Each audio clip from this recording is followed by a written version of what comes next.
Subsecretario, muy buenos días.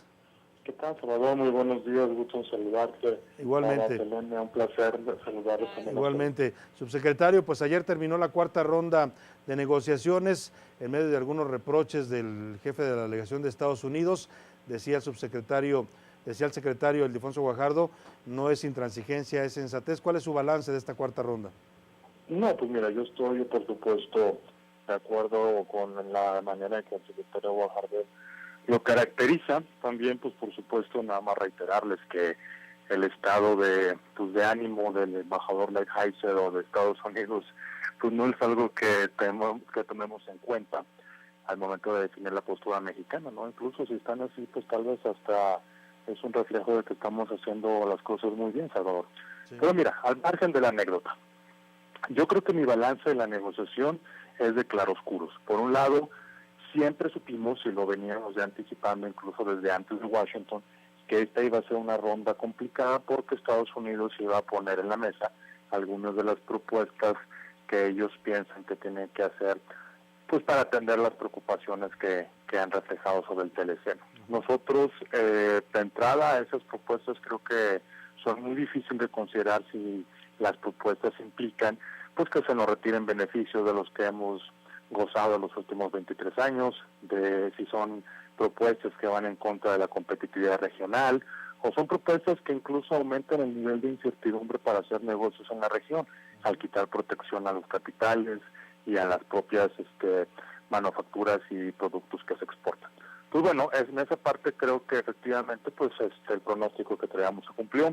Estados Unidos hizo propuestas que pues de entrada, como te digo, para México son muy difíciles de aceptar por las razones que mencionaba, pero hay puntos buenos también.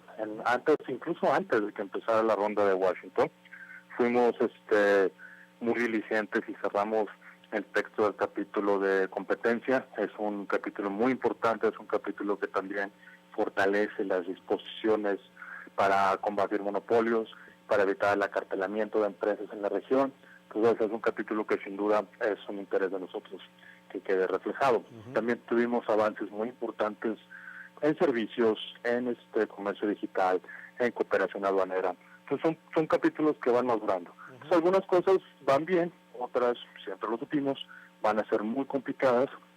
Y al final también creo que este es un ejercicio en donde ya ahora con todas las cartas sobre la mesa, ya no tenemos, ya sabes, algunas ideas que Estados Unidos había manejado en el pasado, pero que nunca se habían puesto en blanco y negro en una propuesta. Pues esa fase ya la transitamos, estamos entrando en una fase en donde pues sí, las cosas van a ser complicadas, pero México tiene muy claro, Salvador, qué es lo que se puede, qué es lo que no se puede hacer.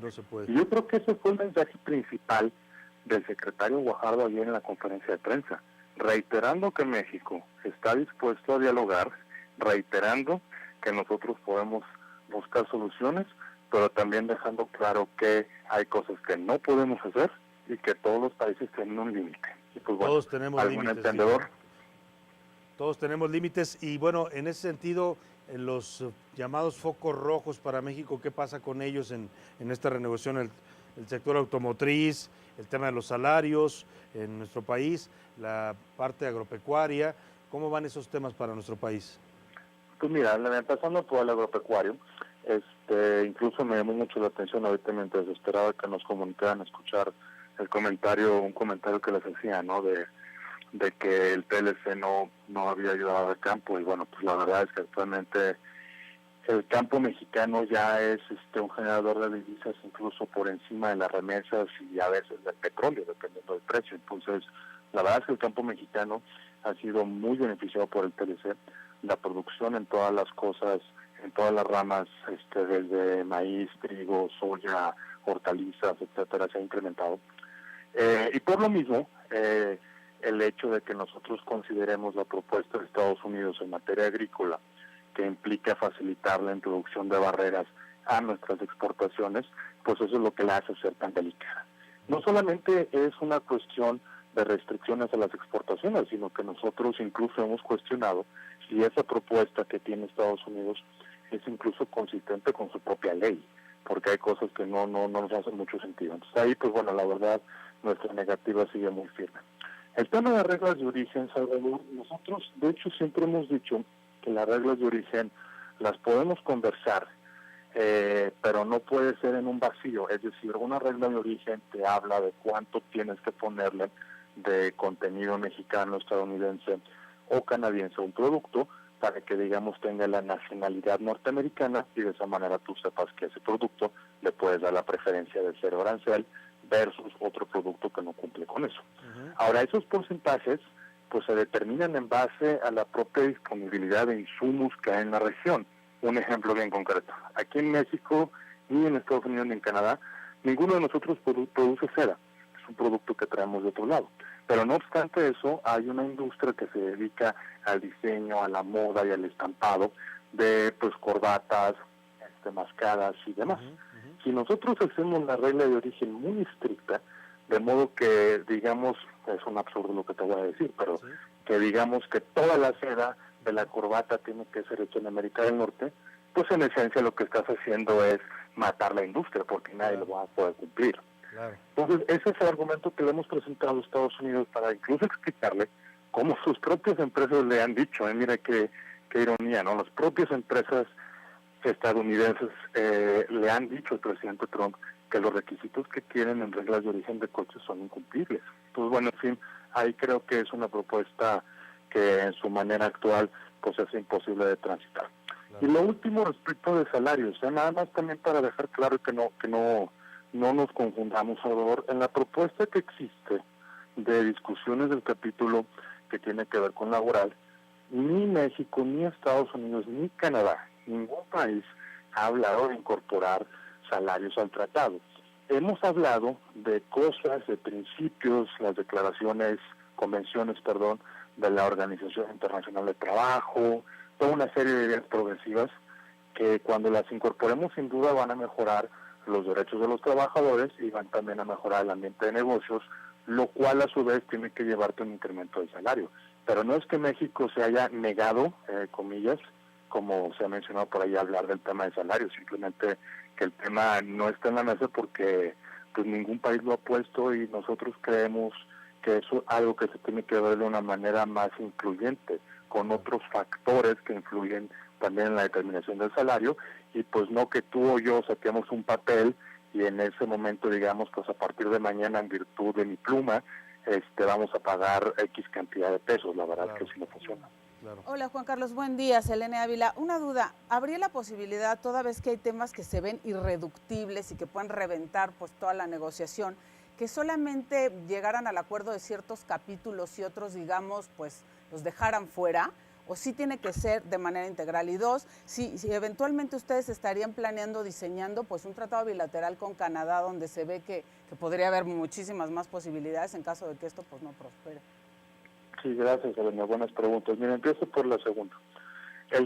Si Estados Unidos, y eso también es bien importante que lo conozca el auditorio, ¿no? Porque es parte de la transparencia, es parte de la comunicación, es parte de nuestra responsabilidad como servidores públicos de informar, ¿no?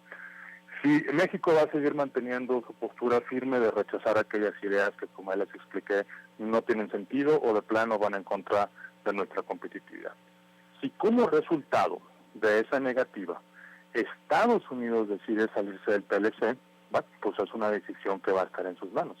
México no se va a salir del TLC precisamente por eso que tú mencionabas, Elena, porque nosotros queremos mantener la relación preferencial con Canadá. Si Estados Unidos se sale del TLC, ellos solitos están tomando la opción de, pues básicamente, salirse de nuestra casa. Pero eso no quiere decir que la casa deje de albergar, de ser la casa de México y de Canadá. Como figura jurídica, como instrumento internacional, el TLC seguiría aplicando entre México y Canadá, lo cual pues seguramente también a las empresas de Estados Unidos no les va a encantar la idea de que Canadá continúe manteniendo todos los beneficios que nos damos y ellos no, pero bueno, en fin, es parte de la decisión. Entonces, con Canadá el TLC seguiría aplicando, ¿no? Respecto a tu primera pregunta, nosotros, los que nos dedicamos a negociaciones comerciales internacionales, tenemos un dicho que es muy indicativo de las posturas, y es básicamente que repetimos todo el tiempo que nada está acordado hasta que todo está acordado. Es decir, yo, por supuesto, celebro mucho los avances en materia de pymes, en materia de telecomunicaciones, en materia de competencia, pero tenemos claro que esos son parte de un paquete más grande.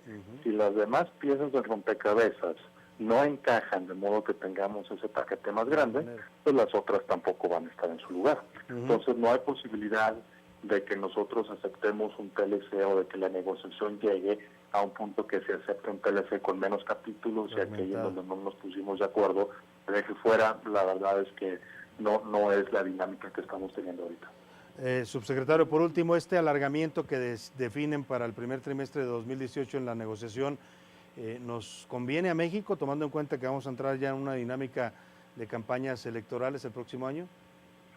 Pues mira, la decisión de alargar o no, la verdad es que les platico un poquito cómo fue realmente que llegamos a eso. En agosto pasado, cuando nos sentamos con los amigos de Estados Unidos y de Canadá a ver el calendario, en ese momento decidimos las rondas que íbamos a sostener hasta el mes de diciembre, que eran 7, pues por la simple y sencilla razón de que era lo que humanamente se podía hacer, ¿sí? Entonces no decidimos ir más allá de diciembre porque pues ese era como nuestro horizonte inmediato. Pero nunca se dijo que diciembre era la fecha fatídica, simplemente que es lo que podemos planear. En diciembre los ministros iban a sentarse y hacer un análisis del progreso que se tenía y pues darnos instrucciones. Ahora que ya han pasado 4 rondas, pues los ministros ya tuvieron una primera idea de qué tanto se ha avanzado, qué tanto falta, y pues en virtud de eso simplemente dijeron, empiecen a pensar en cómo se van a arreglar las cosas para el primer trimestre del año que entra. Pero no es que hayamos movido el deadline, no existe un deadline, una fecha fatídica, simplemente es cuestiones de calendario. Y también una parte mucho más técnica, Salvador, las propuestas que yo les describí ahorita, que nos han estado haciendo, que ya los grupos están intercambiando, son propuestas que tenemos que ver con mucho detalle, son propuestas que nos queremos tomar todo el tiempo que sea necesario para consultarlas, para diseccionarlas, para abrirlas, para desarmarlas, volverlas a armar, pensar en todas las implicaciones posibles, porque obviamente lo que se diga respecto de esas propuestas pues es muy serio y se tiene que hacer con responsabilidad. Campañas presidenciales, electorales, mira, la verdad, Salvador, es que siempre va a haber en alguna parte del mundo, en algún proceso de negociación comercial, siempre va a haber una elección, siempre va a haber consideraciones políticas. Mientras exista un diálogo, una mesa donde se vean las cosas en blanco y negro, esto es consistente o no es consistente con nuestras leyes comerciales y con lo que queremos, pues eso es un proceso que se desarrolla en paralelo. Y desde luego, Estados Unidos también tiene elecciones, por cierto, el año que entra, como que eso de repente, la atención por razones evidentes, se va a la elección presidencial, pero el año que entra, en noviembre, hay elecciones en Estados Unidos para renovar el Senado y la Cámara de Representantes. Entonces, con las cosas que ustedes conocen y que incluso hablan también en su programa, de cómo está el ambiente en Estados Unidos, pues también podrán comprender que esa es una elección importante en sí misma. El proceso sigue, las discusiones continúan, la parte técnica se sigue evaluando y los otros procesos, bueno, pues tienen su propia arena de discusión, ¿no? Sin duda alguna. Bueno, pues ahí está la posición del gobierno mexicano al terminar esta cuarta ronda. Subsecretario Juan Carlos Baker, lo podemos seguir en Twitter también, @JCBakerMX. Ahí puede también estar constantemente tuiteando los avances y los temas que van surgiendo en estas negociaciones. Le agradecemos mucho, subsecretario, de darnos esta información esta mañana. Al contrario, Salvador, Carla, Sabene, gracias, muy buen día a todos, saludos y hablamos pronto.